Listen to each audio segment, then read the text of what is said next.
Hi dear friend, आपके सामने लेकर आ गए हैं ESC objective questions and answer. देखिए ESC objective question and answer की मैं बात करने वाला हूं और ऑब्जेक्टिव की बात कर रहा हूं मतलब प्रीलिम्स जो होता है, जिसका प्रीलिम्स में जो सेकेंड पेपर होता है उससे रिलेटेड बात कर रहा हूं। ठीक है, नॉन टेक्निकल वाला पार्ट जो होता है जीएस वाला वो फर्स्ट होता है। ठीक है, जो प्रीलिम्स होता है प्रीलिम्स उसका पहला पेपर तो जीएस से रहता है, नॉन टेक रहता है, नॉन टेक।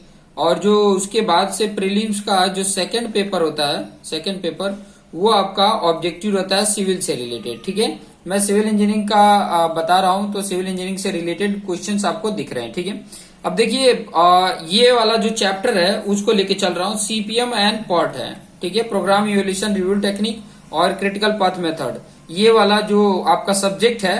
ठीक है, वो सब्जेक्ट मैं लेकर चल रहा हूं और उससे रिलेटेड हम बात करेंगे कि क्या क्या टॉपिक है, जैसे कि कंक्रीटिंग इक्विपमेंट से रिलेटेड आएगा, अर्थवर्क इक्विपमेंट से related, construction planning and management और पर्ट नेटवर्क से रिलेटेड। तो कौन कौन से चैप्टर जो कवर होने वाले हैं इस सब्जेक्ट में, ये वाला जो सब्जेक्ट है इसमें कौन कौन से चैप्टर कवर होने वाले हैं वो चीजें बता देता हूं। ठीक है, तो आपको आइडिया मिल जाएगा।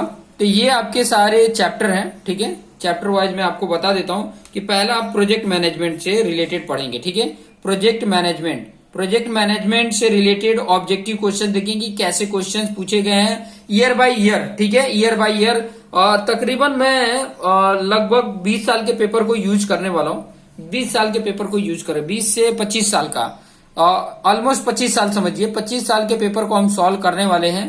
और फर्दर जो अभी 2019 है, 20 है, 21 के जो पेपर हो गए, 21 तो अभी हुआ नहीं है, 20 तक के जो पेपर हैं वो सब भी आपको इस जो प्लेलिस्ट होगा, ये वाला जो पार्ट एंड सीपीएम का प्लेलिस्ट होगा, इसमें इस चैप्टर से रिलेटेड सारे ये कवर होंगे। ठीक है, दूसरा फंडामेंटल ऑफ नेटवर्क है, तीसरा program evolution and review technique है, चौथा क्रिटिकल पाथ मेथड है। ठीक है, पांचवा क्रैशिंग है, छठवां अपडेटिंग एंड रिसोर्स एलोकेशन, इससे रिलेटेड क्या क्वेश्चंस आएंगे, एओएन इससे रिलेटेड क्या आएगा, इंजीनियरिंग इकोनॉमिक क्या होता है वो भी बताएंगे। ठीक है, उससे रिलेटेड क्या क्वेश्चन बनेगा, कंस्ट्रक्शन इक्विपमेंट से related, labour safety and welfare, land acquisition इससे रिलेटेड और मिसलेनियस जो क्वेश्चंस होंगे वो चीजें हम यहाँ पर देखेंगे। ठीक है, तो चलिए वन बाय वन, जो पहला है प्रोजेक्ट मैनेजमेंट, उससे रिलेटेड क्वेश्चन देख लेते हैं कि किस तरीके के क्वेश्चन पूछे गए हैं। मैं अप्रोक्सीमेट 15 मिनट के सभी वीडियोज होंगे, सभी वीडियोज आपको 15 मिनट, उससे ज्यादा नहीं होगा, 15 मिनट के आसपास ही होंगे। 15 मिनट में जितना होगा उतना कवर कराएंगे, अगर थोड़ा बहुत आगे पीछे होगा तो आगे पीछे कर लेंगे। तो चलिए आ जाते हैं, पहला क्वेश्चन यहाँ पर देखिए, प्रोजेक्ट मैनेजमेंट का पहला क्वेश्चन यहाँ पे देखिए क्या बोला है। फर्स्ट क्वेश्चन की बात करें, fundamental organisation system of working was introduced by. तो ये जो फंक्शनल ऑर्गेनाइजेशन है ना, फंडामेंटल बोल रहा था, फंक्शनल ऑर्गेनाइजेशन है। ऑर्गेनाइजेशन के भी कई टाइप्स हैं, लाइन ऑर्गेनाइजेशन है, लाइन एंड स्टाफ ऑर्गेनाइजेशन है, फंक्शनल ऑर्गेनाइजेशन है, मैट्रिक्स ऑर्गेनाइजेशन, ऐसे कई तरीके के ऑर्गेनाइजेशन है। तो ये जो फंक्शनल ऑर्गेनाइजेशन है इसको इंट्रोड्यूस किया था एफ.डब्ल्यू. टेलर ने। ये याद करेंगे, एफ.डब्ल्यू. टेलर ने इसको इंट्रोड्यूस किया था। ये चीजें दिमाग में बैठा लेंगे तो आपको पता रहेगा। ठीक है, और भी कई सारे टाइप के होते हैं, ये भी ध्यान में रखना। Line organisation, line and staff organisation होता है, फंक्शनल होता है, मैट्रिक्स होता है, मिलिट्री ऑर्गेनाइजेशन होता है, ये चीजें थोड़ा ध्यान में रखेंगे। नेक्स्ट यहाँ पर क्वेश्चन देख सकते हैं, मैच द फॉलोइंग है। यहाँ पर क्वेश्चन जो सेकंड नंबर का है वो कैसा है, मैच द फॉलोइंग है, जिसमें लिस्ट 1 लिस्ट 2 दिया हुआ है। ठीक है, अब लिस्ट 1 लिस्ट 2 में आप देखेंगे कि ये use for recording instruction given by the execution engineer side. तो ये वाला जो पॉइंट है ये किसको इंडिकेट करके बता रहा है, तो यहाँ पर ऑप्शन जो इससे मैच हो रहा है और उसका ऑप्शन यहां से सिलेक्ट करना है, ए बी सी डी ये ऑप्शन है, ऑप्शन ये है। ठीक है, यहाँ पे लिस्ट है और उससे अकॉर्डिंग कौन से नंबर आ रहे हैं वो बताना है, समझ में आ रहा है। तो ये पॉइंट इस तरीके का मैच द फॉलोइंग में आंसर क्वेश्चन आएंगे तो इस तरीके से, किस तरीके से करना है। पहला बोला है use for recording instruction given by the executive engineer site. देखो जो भी एग्जीक्यूटिव इंजीनियर साइट है उसके द्वारा जो भी, या कोई क्लाइंट है उसके द्वारा जो भी इंस्ट्रक्शन होता है उसको कहां पर किस में रिकॉर्ड करना है, कौन से, तो साइट रिकॉर्डर होता है, साइट। तो ए का 4 हो गया, ए का 4। अब ए का 4 देखोगे तो ये ए भी है और डी भी है, ए भी है और क्या है, डी भी है। ठीक है, ए और डी, तो बाकी अच्छा 4 इसमें भी है, बी में भी है, तो मतलब 3 में है, ये वाला तो पहले कैंसल। ठीक है, अब दूसरा देख लेते हैं, use widely for civil engineering construction. अब कौन है जो वाइडली सिविल इंजीनियरिंग कंस्ट्रक्शन में यूज होता है, सिविल इंजीनियरिंग कंस्ट्रक्शन में ये वाइडली यूज होता है, तो ये वाइडली लाइन ऑर्गेनाइजेशन बताएगा, लाइन ऑर्गेनाइजेशन। तो थर्ड आ गया। अब थर्ड की बात करेंगे तो थर्ड इसमें सिर्फ इसमें है, तो ये वाला राइट हो जाएगा, बाकी ये रॉन्ग हो जाएगा। तो A option is the right answer, ठीक है। बाकी उसके हिसाब से मिला लेंगे, दूसरा सी का दूसरा आ जाएगा, मतलब दूसरा, और इसका पहला, ठीक है। उसके हिसाब से भी one of the principle of the organisation, कौन है प्रिंसिपल, प्रिंसिपल देखेंगे तो यूनिट कमांड है, और भी प्रिंसिपल होते हैं। प्रिंसिपल की अगर मैं बात बोलूं तो इसमें आप यहाँ पे लिख भी सकते हैं, यूनिटी ऑफ कमांड भी होता है, स्पान ऑफ मैनेजमेंट होता है, फिर और भी पॉइंट होते हैं, डेलीगेशन ऑफ अथॉरिटी होती है, division of work and etcetera, ये सारे पॉइंट होते हैं, ठीक है। ये पॉइंट याद रखेंगे। उसके बाद से नेक्स्ट देख लीजिए, नेक्स्ट पॉइंट की बात कर रहा हूं यहां पर, गैंट चार्ट इंडिकेट। जो ये गैंट चार्ट इंडिकेट करता है वो क्या इंडिकेट करता है, ये पॉइंट को हम देखेंगे। तो ये किसको इंडिकेट करता है, comparison of actual progress with the schedule progress, नहीं, ये कोई भी एक्चुअल प्रोग्रेस शेड्यूल प्रोग्रेस के अकॉर्डिंग एक्चुअल प्रोग्रेस में कंपैरिजन को नहीं बताता है कि एक्चुअल क्या हो रहा है और किस तरीके का मतलब प्रोग्रेस हुआ है, वो चीजें इंडिकेट नहीं बताता है। Balance of work to be done, ये भी नहीं बताता है, बैलेंस नहीं बताता, जो भी वर्क डन हो रहा है उसका बैलेंस नहीं ये बताता है। Progressive cost of the project, ये वाला बताता है, progressive cost of the project बताता है, इन्वेंट्री कॉस्ट नहीं बताता है। तो सी ऑप्शन याद रखेंगे कि गैंट चार्ट इंडिकेट करता है। ये 1997 में पूछा था, देख सकते हैं क्वेश्चन। फिर उसके बाद से 99, देखिए 95 से शुरू कर रहे हैं और 2018 तक के जितने क्वेश्चन पूछे गए होंगे उसको हम बताएंगे। 99 में देखिए क्या क्वेश्चन, ये भी मैच द फॉलोइंग से रिलेटेड ही है, तो कैसा क्वेश्चन है वो चीजें मैं बता देता हूँ। देखिए मैच द फॉलोइंग की बात कर रहा है, तो यहाँ पर भी हम मैच करेंगे, ठीक है। पहला क्या बोला, ध्यान से देखेंगे तो आपको आइडिया मिल जाएगा क्या बोल रहा है, ठीक है। Translate policy into a method of achieving the objective set out, objective set out मतलब translate policy into method achieving the objective set out की बात कर रहा है। तो ये जो आ जाता है वो प्लानिंग में आ जाता है, किस में आ जाता है, प्लानिंग में आ जाता है, प्लानिंग में, ठीक है।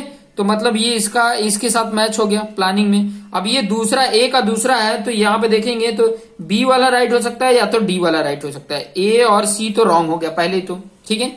अब ध्यान में देखिए दूसरा, consisting of defining the responsibility of employees, consisting of defining the responsibility of employee, employee की रिस्पॉन्सिबिलिटी को कौन डिफाइनिंग को कंसिस्ट करता है, कौन करता है, तो वो जो आ जाता है ऑर्गेनाइजेशन में आ जाता है, ये ऑर्गेनाइजेशन में आ जाता है। तो बी का 3 ये इंडिकेट कर रहा है, ये भी इंडिकेट कर रहा है, मतलब बी और 3 ये भी इंडिकेट कर रहे हैं। चलिए अभी इनमें और इनमें बताना है कौन सा राइट होगा, okay. Third, transmit all the information to the supervisor staff, transmit कर रहा है क्या, all the information to the supervising staff को ट्रांसमिट कर रहा है। तो ऑब्वियसली कौन डायरेक्टिंग में आ जाता है, डायरेक्टिंग वाला में आ जाता है। तो डायरेक्टिंग फोर्थ, यहाँ पर 1 दिया तो ये वाला रॉन्ग हो जाएगा, ये वाला राइट हो जाएगा, मतलब डी राइट है, ये वाला राइट है, D option is the right answer, ठीक है।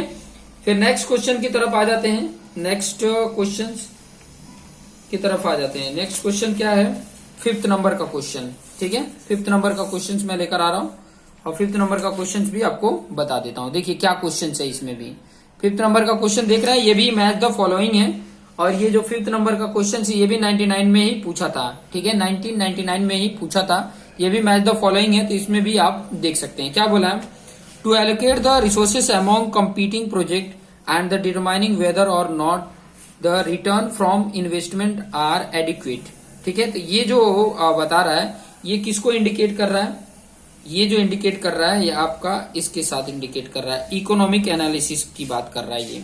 To allocate resources among the competing project and to determine whether or not the return from the investment are adequate, तो ये जो बता रहा है वो इकोनॉमिक एनालिसिस बता रहा है। नेक्स्ट जो बता रहा है, अभी यहाँ पर थोड़ा सा ध्यान देंगे तो आपको समझ में आ जाएगा कि यहाँ पर जो पॉइंट बोला है ए बी सी डी में, तो ए बी सी डी में जो 5th यहाँ पर ए में भी है और ये डी में भी है, तो ये वाला तो पहले रॉन्ग हो गया, ठीक है। उसके बाद से देखिए, to see that adequate and timely fund are made available for investment including that for operation and maintenance, ठीक है। तो ये किसको इंडिकेट कर रहा है, तो ये इंडिकेट कर रहा है 3 को, ये थर्ड नंबर को, फाइनेंशियल एनालिसिस को इंडिकेट कर रहा है ये फाइनेंशियल। तो ये 3 किस में है, ये वाले में है, तो डी ऑप्शन आपका राइट हो जाएगा। तो ये इस तरीके से थोड़ा सा कुछ तो आपको ऑप्शनल बेस पे देखने का, 2-3 आपको अगर पता है तो उसको मैचिंग करिए और देखिए किसके साथ ये मैच हो रहा है, तो ऑटोमेटिक आइडिया मिल जाएगा। यहाँ पर भी मैच द फॉलोइंग है, 2000 में पूछा था ये क्वेश्चन, ईएससी के 2000 में ये क्वेश्चन पूछा था। और क्या क्वेश्चन था, सोशल है, ठीक है, सोशल किसके साथ आ रहा है, इकोनॉमिक किसके साथ आ रहा है, इनपुट क्या बता रहा है, कोऑर्डिनेशन क्या बता रहा है। तो ध्यान से समझिएगा, ये अगर इतने देखो जो मैं बता रहा हूँ ये पॉइंट को थोड़ा बहुत अगर ध्यान में रखेंगे ना तो आपको ऑटोमेटिक आइडिया मिल जाएगा कि किस तरीके के क्वेश्चन किस तरीके से बन रहे हैं, ठीक है। तो चलिए यहाँ पर देख लीजिए, यहाँ पे बोला match list 1 feasibility with list 2 emphasis और ऑन और कॉल फॉर। तो ये किसके लिए आ रहा है, देखो सोशल की जो अगर मैं बात करूं तो सोशल जो इंडिकेट कर रहा है वो किसके साथ इंडिकेट कर रहा है, इंप्रूविंग वेल्थ की बात करेगा। सोशल जो है इंप्रूविंग वेल्थ की बात करेगा। इकोनॉमिक किसके साथ बात करेगा, इकोनॉमिक की अगर बात करते हैं तो वो किसके साथ रिलेट बना रहा है, तो वो आपका किसके साथ बना रहा है, optimising material cost and benefit, ये इकोनॉमिक की बात बता रहा है, मतलब ये पहला आ जाएगा इसमें, ठीक है। इनपुट की अगर मैं बात करूं तो इनपुट जो बताएगा वो इंटरफेस को बताएगा, इनपुट इंटरफेस को बताएगा, इंटरफेस। और कोऑर्डिनेशन जो है वो फॉरवर्ड एंड बैकवर्ड लिंकेज को बताएगा। कोऑर्डिनेशन क्या बताएगा, फॉरवर्ड और बैकवर्ड लिंकेज को इंडिकेट करके बताएगा। तो ये आप देख सकते हैं कि पहला यहाँ पर ऑप्शन अगर सिलेक्ट करना है तो पहला का चौथा था, तो चौथा यहाँ पर भी है, यहाँ पर भी है, तो ये वाला तो पहले ही रॉन्ग हो गया है, ये वाला। फिर उसके बाद से दूसरे का पहला था, ये भी सही है। फिर उसके बाद से मतलब ये बी वाला राइट है, ओके। नेक्स्ट 2003 में देख ले, 2001-2 में नहीं पूछा था इस चैप्टर से, हो सकता है दूसरे चैप्टर से पूछा हो, लेकिन इस चैप्टर से नहीं पूछा था, 2003 में पूछा था, ठीक है। 2003 में किस तरीके का क्वेश्चन पूछा था वो भी देख लेते हैं। क्या बोला था, a serious limitation for inter dependencies between various activities is generally observe. तो जो इंटर डिपेंडेंसी का लिमिट है वो किस में आ जाता था, इंटर डिपेंडेंसी का जो लिंक है वो बता रहा था बार चार्ट का, ठीक है, बार चार्ट का इंटर डिपेंडेंसी का लिमिट बता रहा था। ये डिसएडवांटेज था बार चार्ट के लिए, इंटर डिपेंडेंसी क्या था, डिसएडवांटेज था। ये चीजें ध्यान में रखेंगे, उसमें इंटर डिपेंडेंसी के बारे में नहीं बताता था बार चार्ट, इसलिए बार चार्ट का हो गया। फिर 8 नंबर भी आपका क्या है, मैच द फॉलोइंग है, 8 नंबर भी क्या है, मैच द फॉलोइंग। तो आप यहाँ पे देख सकते हैं ये जो वर्क ब्रेकडाउन स्ट्रक्चर है ना, इसको WBS भी बोला जाता है, ठीक है। ये वर्क ब्रेकडाउन स्ट्रक्चर मतलब आपको बहुत बड़ा प्रोजेक्ट मिला, मान लीजिए कि आपको 5 टावर बनाने को मिल गया, तो आप क्या करोगे, वर्क ब्रेकडाउन स्ट्रक्चर कर दोगे, पांचों के पांचों अलग अलग प्रोजेक्ट मैनेजर को दे देंगे और पांचों को बनाने के लिए दे देंगे, वो स्ट्रक्चर हो जाता है, ठीक है। टॉप टू डाउन आ जाता है, टॉप टू डाउन आ जाता है इसमें। तो देखिए बार चार्ट आ गया, लिंक बार चार्ट आ गया और टाइम कंपटीशन नेटवर्क आ गया। तो इसमें जो करेक्ट ऑप्शन बताएगा, देखिए यहाँ पर भी ऑप्शन दिए हुए हैं, इस ऑप्शन को बताना है कि कौन किससे। तो वर्क ब्रेकडाउन स्ट्रक्चर जो बता रहा है वो किसको बता रहा है, कैन बी हायरार्किकल बताता है। ये क्या होता है, हायरार्किकल होता है, इसके साथ आ जा रहा है, ठीक है। फिर उसके बाद आपका जो बार चार्ट है वो बार चार्ट बताता है किसको, can included information on cost distribution over time, ये बता देता है, ये बता देता, मतलब इसके सामने ही लिख देते हैं ना। आप इसका 2 नंबर है, इसका 3 नंबर है, तो 2-3 किस में आ रहा है, पहले में 2 इसमें भी आ रहा था और 3 इसमें आ रहा था, मतलब डी ऑप्शन राइट है। फिर बाद में सी में चौथा, तो लिंक बार चार्ट चौथे को बता रहा है, इंडिकेट कर रहा है, यहीं पे लिख देते हैं क्या बता रहा है, लिंक बार चार्ट में best suited for monitoring and networking including that for the cost, इसके लिए आ जाता है, ठीक है। और जो डी है टाइम कंपटीशन ऑन नेटवर्क, ये आपका आ जाएगा पहला। Target dates for interface event can be stipulated, ठीक है, ये चीजें आ गई। नेक्स्ट क्वेश्चन को देख लीजिए, नेक्स्ट क्वेश्चन आपके सामने है 9th नंबर का, ठीक है। और 9th नंबर देख लेते हैं और 10th नंबर देख लेते हैं, उसके बाद से इसको एंड करते हैं। तो 9th नंबर में क्या बोला, what is the significant purpose of the monitoring a project through out it's implementation phases. तो इम्प्लीमेंटेशन फेजेस की जो बात कर रहा है, इम्प्लीमेंटेशन की फेजेस को, तो ये आ जाता है to fix responsibility for delay,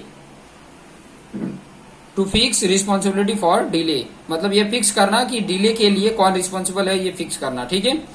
फिर बाद में एसेशंस और रीजन वाला जो आता है, इसमें A option, B option, C option, D option. इसमें देखो ए कब आता है, जब दोनों राइट हो असर्शंस रीजन और ये रीजन परफेक्ट पहले के लिए हो, तब ए आएगा।